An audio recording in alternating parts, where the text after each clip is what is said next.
ప్రకృతి నేస్తాలైన శ్రీరుద్ర వారి మట్టి గణేశ విగ్రహాలు ఇప్పుడు అన్ని రత్నదీప్ స్టోర్స్ లో లభ్యం. త్వరపడండి. నమస్తే, నేను Keshav. Welcome to Suman TV. రెండు తెలుగు రాష్ట్రాలు కూడా వర్షాల దెబ్బకి వరదల దెబ్బకి విలవెల్లాడుతున్నటువంటి పరిస్థితి. ఈ సందర్భంలో ఆదుకోవాల్సింది కేవలం ప్రభుత్వాలేనా?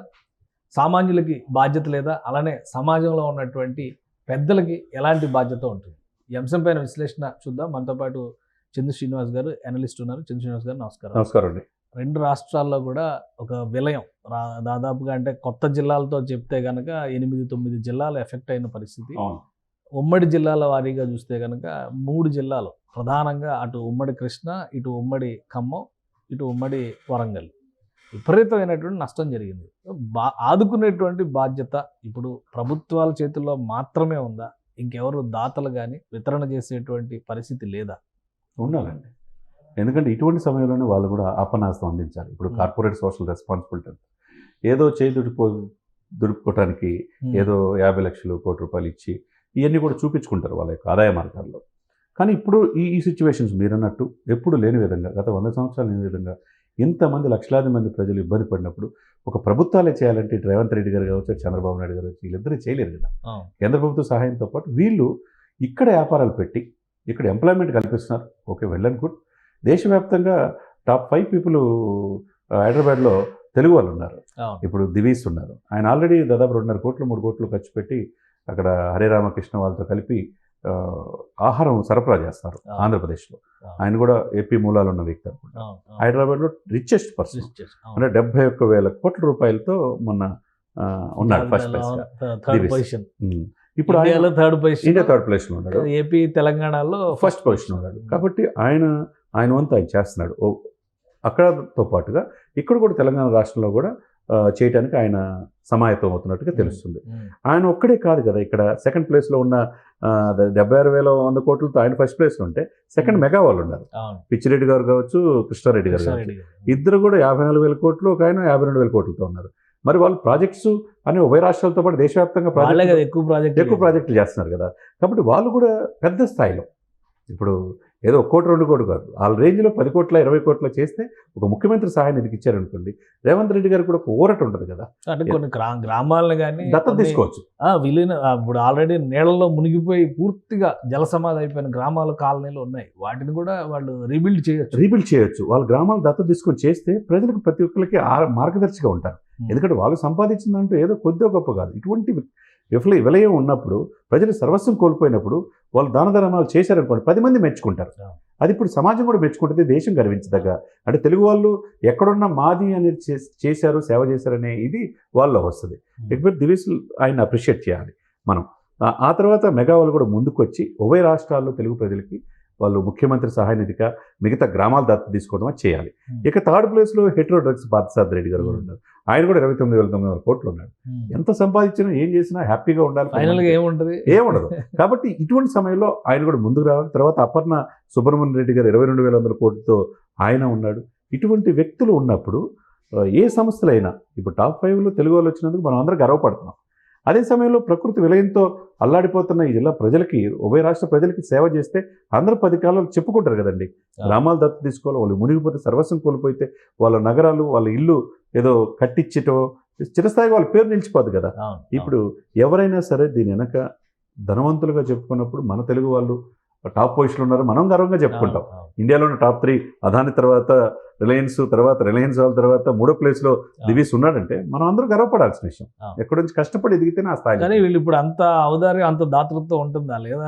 ఓన్లీ ఆహార పొట్లాలకు పరిమితం అయ్యే దాతృత్వంగా చూడండి. ఎందుకంటే నాగార్జున సాగర్ డ్యామ్ కన్స్ట్రక్షన్కి ముక్త్యాల రాజా అప్పట్లో 1000 ఎకరాల భూములు ఇచ్చేస్తారు, ఇప్పటికీ చెప్పుకుంటారు. అలాగే ఆంధ్ర యూనివర్సిటీకి సంబంధించి కానీ, సింహాచలం భూములకు సంబంధించి కానీ, గజపతి ఆనంద ఫ్యామిలీ వాళ్ళు ఇచ్చినటువంటి పివిజి రాజు గారి గురించి ఇప్పటికీ చెప్పుకుంటున్నారు. సో అంటే అప్పుడు బహుశా రాజులకు చెల్లిందేమో.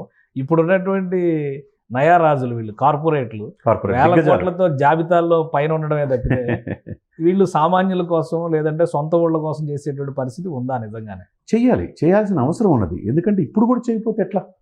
ఇప్పుడు కూడా చేయకపోతే ప్రజలు ఇప్పుడు ఇక్కడ ఈ 2 రాష్ట్రాల వనరుల్ని, ఇక్కడ స్థలాల్ని, ఇక్కడ శ్రామిక సంపదను ఉపయోగించుకునేగా.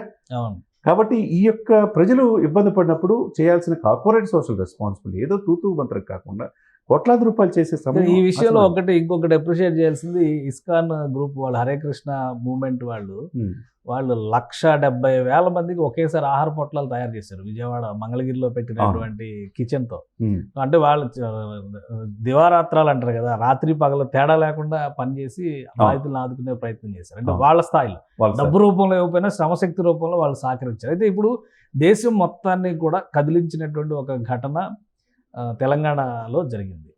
అక్కడ జరిగినటువంటి యువ సైంటిస్ట్ అశ్విని మృతి, నేరుగా సీఎం రేవంత్ రెడ్డి గారు కూడా ఇవాళ అక్కడికి వెళ్ళారు. సో ఇటువంటివి జరిగినప్పుడు అక్కడ ఉండేటువంటి విద్య, ఆమె చనిపోయే ముందర ఆమె ఇచ్చిన మాటల స్పీచ్ కూడా వింటే విద్య ప్రాధాన్యత, మీరు చదివించండి, గిరిజన విద్యార్థి ఆమె, గిరిజన ప్రాంతం నుంచి వచ్చినటువంటి వ్యక్తి. కానీ అటువంటి వాళ్ళు చనిపోవడం అనేది సమాజానికి తీరని లోటుగా కనిపించేటువంటి అంశం. సో ముఖ్యంగా తెలంగాణలో గిరిజన ప్రాంతాలే ఎక్కువ ఎఫెక్ట్ అయింది. ఈ విషయంలో సహాయ చర్యలు కానీ ఆదుకునేటువంటి క్రమంలో ముందుకు వెళ్ళేటువంటి పరిస్థితి ప్రైవేటు కార్పొరేట్ భాగస్వామ్యం అనేది సాధ్యమవుతుంది. తప్పకుండా ఉండాలండి. ఇప్పుడు నాట్ ఓన్లీ ఇప్పుడు పారిశ్రామికవేత్తలే కాకుండా మీరు అన్నట్టు అమ్మాయి సైంటిస్టు, చాలా అంత మంచి జీవితం ఉంది, ఈ దేశానికి ఎంతో పరిశోధనలు చేయగల ఇది ఉంది. అది అగ్రికల్చరల్ సైంటిస్ట్ రాజేంద్ర నాయర్ అనుకుంటా. ఇక ఆమె సోదరుడు ఎంగేజ్మెంట్కి వెళ్ళి వచ్చి ఈ విలయంలో కొట్టుకుపోయిందంటే ఎంత దారుణమైన విషయం. ఆమెతో పాటు సర్వం కోల్పోయారు, భర్తను కూడా కోల్పోయి. ఇది ఎవరు చేసిన తప్పు? దీన్ని ఏ విధంగా తండ్రి చనిపోయాడు, తండ్రితో పాటు ఇది ఈ పరిస్థితుల నుంచి మనం రావాలి అంటే ముఖ్యంగా మీరు అన్నట్టు ట్రైబల్ ఏరియాల్లో వాళ్ళకు కూడా బెనిఫిట్ చేయాల్సిన అవసరం ఉన్నది. పెద్ద మనసుతో వాళ్ళ కుటుంబాలను ఆదుకోవాలి. అదే సమయంలో ఒక్క పారిశ్రామికవేత్తలే కాకుండా సినీ రంగ దిగ్గజాలను ఒక్కో సినిమా తీస్తే 1000 కోట్లు దాటుతుంది ఇక్కడ. బడ్జెట్ టార్గెట్లు 1000 కోట్లు. మైత్రి మూవీస్, యూవీ క్రియేషన్స్, చాలా నిర్మాణ సంస్థలు కూడా విపరీతంగా సంపాదిస్తారు. వైజయంతి మూవీస్ అనౌన్స్ చేశారు 25 లక్షలు, అది కూడా ఆంధ్రాకి ఒకటే అనౌన్స్ చేశారు. వైజయంతి మూవీస్ మొన్నే కలికి సినిమా 1000 కోట్ల పైన వచ్చినాయి సార్. వాళ్ళు 25 లక్షలు అనేది చాలా చిన్నది. అటువంటి పెద్ద మనసు చేసుకోవాలి. చేసేది ప్రజలకి, అటు సీఎం సహాయ నిధికి ఇవ్వాలి, ప్రజలకి కొన్ని కాలనీలు కూడా దత్తత తీసుకొని మేము గ్రామం ముంపు గురైంది, మేము డెవలప్ చేస్తామనే ఆలోచన వాళ్ళు రావాలి. అది పెద్ద పెద్ద సమస్యలు ఉన్నాయి. తెలుగు సమస్యలు ఈ మిగతా హాలీవుడ్కి ఏం తీసిపోని విధంగా ఉన్నప్పుడు ఈ నిర్మాణ సంస్థలు కావచ్చు, ఏదైనా కావచ్చు, ముందు రావాలి కదండి. అదే సమయంలో పివి సింధు లాంటి వాళ్ళు 100 కోట్లు సంపాదిస్తున్నారు యాడ్ల ద్వారా. అటువంటి క్రీడాకారులు కూడా పుట్టిన ఇప్పుడు స్టార్ట్ అవుతారు. జూనియర్ ఎన్టీఆర్ ఆల్రెడీ ₹1 కోటి అనౌన్స్ చేశాడు. రాష్ట్రాలకి 50 లక్షలు అది పెద్ద మనిషి చేసుకున్నాడు. ఇంకా విశ్వక్సేన్ ఒక 10 లక్షలు అనౌన్స్ చేశారు. సో ఇంకా ఇలా స్టార్ట్ అవుతుందని అనుకోవాలా? ఇప్పుడు డెఫినెట్గా రావాలి, వాళ్ళలో ఒక మార్పు రావాలి. మనం ఈ టికెట్ సినిమా కొంటే, ప్రజలు కొంటే, మన అభిమాన రూపంలో వస్తే వాళ్ళ వల్ల మనం ఎదిగాం అనే భావన వాళ్ళు రావాలి. వాళ్ళు కష్టంలో ఉన్నప్పుడు మనం ఆదుకోవాలనే ఆలోచన వాళ్ళు వచ్చినప్పుడు డెఫినెట్గా ఈరోజు జూనియర్ ఎన్టీఆర్ గారు ₹1 కోటి ఇవ్వటం, 2 రాష్ట్రాలకి 20 ఇవ్వటం చాలా ఆహ్వానించదగ్గ పరిణామం. మొన్న చిరంజీవి గారు పక్కన ఉన్న రాష్ట్రానికి వాయనాడు స్వయంగా ఇచ్చాడు. ఇప్పుడు ఈ రాష్ట్రానికి కూడా ఇస్తారు. పవన్ కళ్యాణ్ గారు స్పందిస్తాడు. మిగతా చిన్న నటులే విశ్వక్సేన్ లాంటి 10 లక్షలు ఇచ్చారంటే ఇప్పుడు మిగతా వాళ్ళు డెఫినెట్గా ఇస్తారు. ఇచ్చే మనసు వాళ్ళకు ఉండాలి. పెట్టే వెంకయ్య నాయుడు గారు కూడా వైస్ ప్రెసిడెంట్ పెన్షన్ గా ఆయన తీసుకునే పెన్షన్ నుంచి అటు ఒక 5 లక్షలు, ఇటు ఒక 5 లక్షలు ఇచ్చారు. ఇన్స్టెంట్ గా రియాక్ట్ అవుతున్నారని అనుకోవాలి. డెఫినెట్గా ఇప్పుడు తెలంగాణలో నాన్ గెస్టెడ్ ఉద్యోగులు వాళ్ళు ఒక రోజు జీతం బేసిక్ శాలరీ 130 కోట్లు ఇచ్చారు. అవును, వాళ్ళు కూడా నాన్ గెజిటెడ్ ఎంప్లాయీస్, వాళ్ళు అంత పెద్ద మనసు చేసుకొని వచ్చారు కదా. అదే ఆంధ్రప్రదేశ్లో కూడా ఎంప్లాయీస్ కూడా ఆ విధంగా రావాలి. మన ప్రజలు ఇబ్బంది పడ్డారే, తోటి ప్రజలు ఇబ్బందులు గురయ్యారే, వాళ్ళు ఆకలితో అలమటిస్తున్నారనే ఆలోచన గవర్నమెంట్ ఇలా ఒక అడుగు ముందుకు వేసిన వాళ్ళు ఖచ్చితంగా మనం అభినందించాలి. డెఫినెట్గా సుమన్ టీవీ తరఫున డెఫినెట్గా మీరైనా నేనైనా మనం అభినందించాలి. ఒక పెద్ద మనసు చేసుకొని ఇప్పటికైనా చేయని వాళ్ళు డెఫినెట్గా నా వంతు నేను నా కోసం, ఈ భూమి కోసం అనే ఆలోచన వాళ్ళు వచ్చి డెఫినెట్గా చేస్తే వాళ్ళు మళ్ళా రికవరీ అయ్యి జనజీవన సమంతిలోకి వచ్చి మనతో పాటు వాళ్ళు ఏం తప్పు చేశారు. ఎందుకంటే అపారమైనటువంటి ఆస్తి నష్టం జరిగింది. ఖచ్చితంగా కొంత సమయం పట్టుద్ది వీళ్ళందరూ తేరుకోవడానికి. కేంద్ర ప్రభుత్వం పూర్తిగా సహాయం చేయలేదు, రాష్ట్రం అనేది పూర్తిగా సహాయం చేయలేదు. అటువంటిప్పుడు ఇటువంటి పరిస్థితులు ఆర్థిక స్థితివంతులు, సినీ రంగం కావచ్చు, క్రీడారంగం కావచ్చు, పారిశ్రామికవేత్తలు కావచ్చు, పెద్ద మనసుతో ముందుకు వచ్చి ఇరు రాష్ట్రాల ముఖ్యమంత్రికి తమ వంతుగా చేయాలి. ఆ కాలనీలు, మునిగిపోయిన కాలనీలు ఇల్లు నిర్మించడంలో కూడా వాళ్ళు పేరు పెట్టుకోవచ్చు. చిరస్థాయిగా వాళ్ళ పేరు ఉంటుంది కదా. పునర్నిర్మాణంలో వాళ్ళు భాగస్వామ్యం అయితే అందరూ కూడా అప్రిషియేట్ చేస్తారు. రైట్, థ్యాంక్ యూ శ్రీనివాస్ గారు.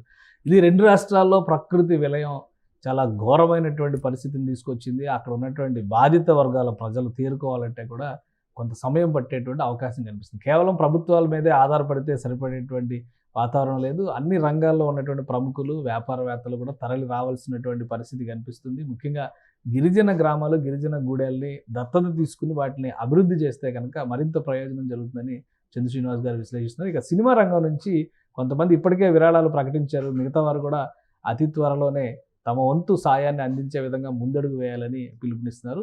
ఏదేమైనా ఈ సమయంలో, ఈ కష్టకాలంలో అండగా నిలిచిన వారందరికీ కూడా సుమన్ టీవీ తరపున శుభాకాంక్షలు తెలుపుతూ మరికొంతమంది మానవత్వాన్ని చాటుకునే దశలో ముందుకొస్తారని ఆశిద్దాం. ఇది స్పెషల్ డిస్కషన్.